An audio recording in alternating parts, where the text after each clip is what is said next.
Hey, what's up everybody? Jake here and welcome to the hobby. And today I thought we'd do something fun, which is share with you guys all of the different community polls that I've done in the past and give you guys my personal insight on them. If you didn't know, we do a lot of different community polls where I just throw out random questions at you guys. Some of them are kind of fun, some of them are kind of interesting, and some of them are very surprising. So let's hear what you guys have to say on some of these polls. First poll up, we got ourselves the best legendary trio with Suicune, Entei, and Raikou, Groudon, Kyogre, Rayquaza, Moltres, Zapdos, Articuno, or Palkia, Dialga, and Giratina. And the winner was Groudon, Kyogre, and Rayquaza with 40% of the vote.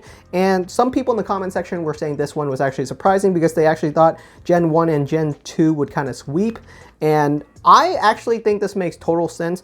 All of the trios listed, Groudon, Kyogre, and Rayquaza, are just clearly the most well-defined one. It's Earth, Sky, and Sea, if you want to look at it that way. It's clearly a very strong trio, and they have a very good story backing them up. So of the options here, I would actually pick Gen 3. Gen 3 was really strong. I really like that one.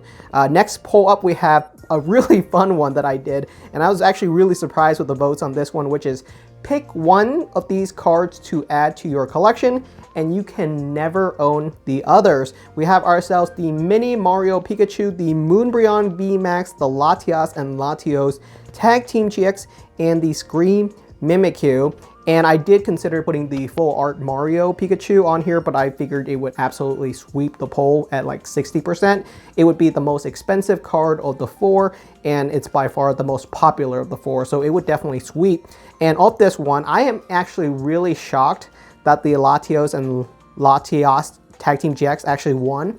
I know it's very popular, but the Moonbryon coming in second was what really surprised me. It's incredibly popular. It's incredibly popular, and it still garnered 28%. This one was extremely close. I think the one that shocked me the most is that the Scream Mimikyu only got 18%. I know it's a little bit more obscure and it's not everyone's taste, but all of these four, if I had to pick one card that I would say is the best looking inside of a collection, if like you put a card inside of your collection and it will get more people to say wow, I think the Moonbryon VMAX versus like something like Scream Mimikyu, the Scream Mimikyu would be much more like eye-popping. Like, it's just more rare to have that inside your collection. Lots of people have the Moonbryon, but this is kind of like a popularity contest, and of course, everyone loves the Moonbryon. Next up, we got ourselves a kind of a fun poll, which is which of these best describes your collection? We got ourselves displaying your cards on your shelf, snuggling them up in your binders, sealed inside of a closet, and graded and trophied on display. So obviously all four of these options kind of intermingle. Some people have all four of these, which is why I said which one best describes your collection. And of course, the joke answer is your collection is spread across your table or just a jumble mess, which is also should have been an option. If you didn't know, most polls I can only put in 4 options. So these were the 4 that I decided to put. And still, the vast majority of collectors have their collections just sorted into binders. That's how most people have their collections. Most people don't have display shelves, don't have closet fulls, which I'm actually really surprised by. If you did this poll 4 years ago, I bet you sealed in closet would be like 4%. Most people did not have a sealed collection snugged away in their closet. But obviously nowadays, a quarter of the community has their collection sitting somewhere in a closet. It's not a small number. That's a lot of people with just a closet full of Pokemon cards. So that's a pretty interesting poll. The next one up, I thought this one was really cool, which is which one of these past card types do you think is still underrated? And these, I try to pick some fun, different card types that I thought people would actually like coming back. We got the Prism Star cards, which I think are actually pretty underrated. The Amazing Rares, which does not surprise me, winning out the poll at 50%. The Amazing Rares were clearly the most popular one. They have really nice texture. They have really spectacular colors. If they were to bring any of these back, the Amazing Rares were by far the most popular of the 4. And then we have Radiant cards, which are pretty much just shiny Pokemon, and Shining Pokemon, which is just another variant of shiny Pokemon. So they kind of all intermingle. I thought the Amazing Rares were at least interesting. They were pretty much cards with multiple different energy types, so it was unique. Most of them didn't actually get played, but as far as a series of collectible cards go, you can absolutely collect those right now, and they are incredibly cheap. So it's definitely a fun one to pick up. Oh, and this is another really good poll. And I think this one is actually really insightful, which is with Sword and Shield sets being pretty expensive right now, you know, most Sword and Shield eras like Lost Origin, Brilliant Stars, even some of the more recent ones. Some people are talking about Crown Zenith. Crown Zenith is still affordable, but it's kind of pushing into that Scarlet. It's the last in between Sword and Shield and Scarlet and Violet, I guess, is what Crown Zenith is. But most Sword and Shield sets are getting pretty expensive. Lost Origin's like 200 bucks. Brilliant Stars is like 200 bucks. Most of those booster boxes are pretty expensive.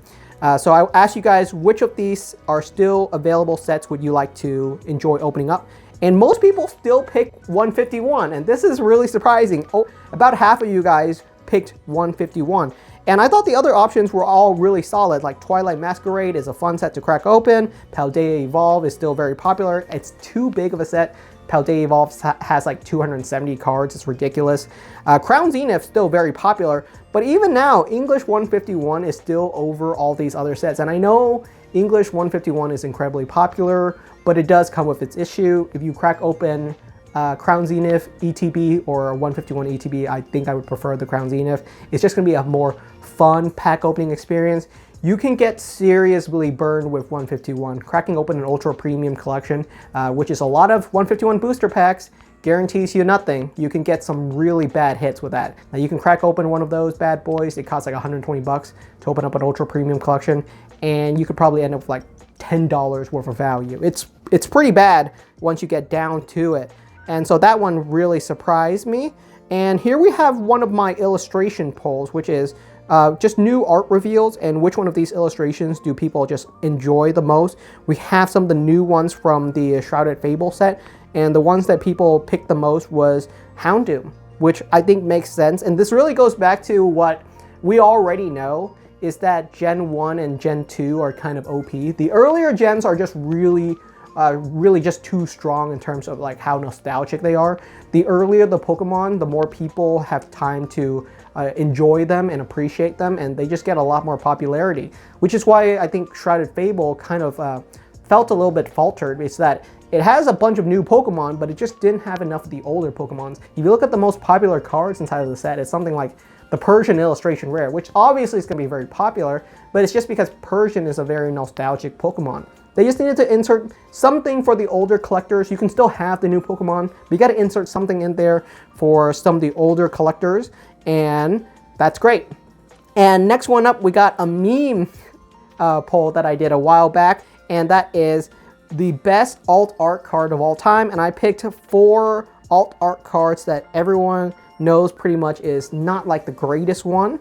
And I do still think, even in this scenario, the best one won. We got ourselves the Sandaconda V, really, really bad alt art. The Conqueror V from the Pokemon Go set, really hated because of the CG style of the art. It's just not very popular. We got the Golurk V, which, while it's the weakest alt art card inside of Evolving Skies, it's not a bad artwork by anyone. So the last one is the Blissey V, and of these 4, I do think the Golurk V is the best looking of the 4, so it makes sense that that one won. But it really shows to showcase some of the worst alt art cards in Pokemon card collecting. They're not all good. There are definitely bad alt art out there, but they're very rare. Most alt art cards look fantastic. It's actually really hard for me to find alt art cards that just don't even look that good. So that one did really, really well. Okay, here's a poll that I think we can definitely talk about, and that is, which Pokemon game mechanic did you enjoy playing with the most? And I picked the last 4 mechanic, which was Terastallized, Dynamax, Z-Move, and Mega Evolution won with an absolute landslide. It wasn't even close. I'm actually really shocked by this. I thought it would be a little bit closer, you know, like Mega Evolution 50% and the other 3 would each get like 10 to 20%. Something like that scenario. But that's not the case. Z-Move got a total of 3% of the vote with like 10,000 votes. That's crazy that like no one enjoyed Z-Moves.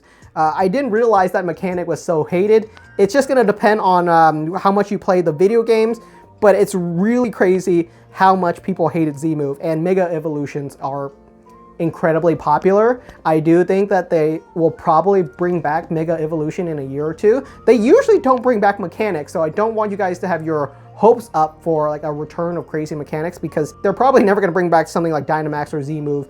They're very unpopular, And honestly, they don't like to repeat mechanics anyway, but they might bring back Mega Evolution because there's just a bunch more Pokemon, and it'd be nice to see what those Pokemon look like in a Mega Evolution form.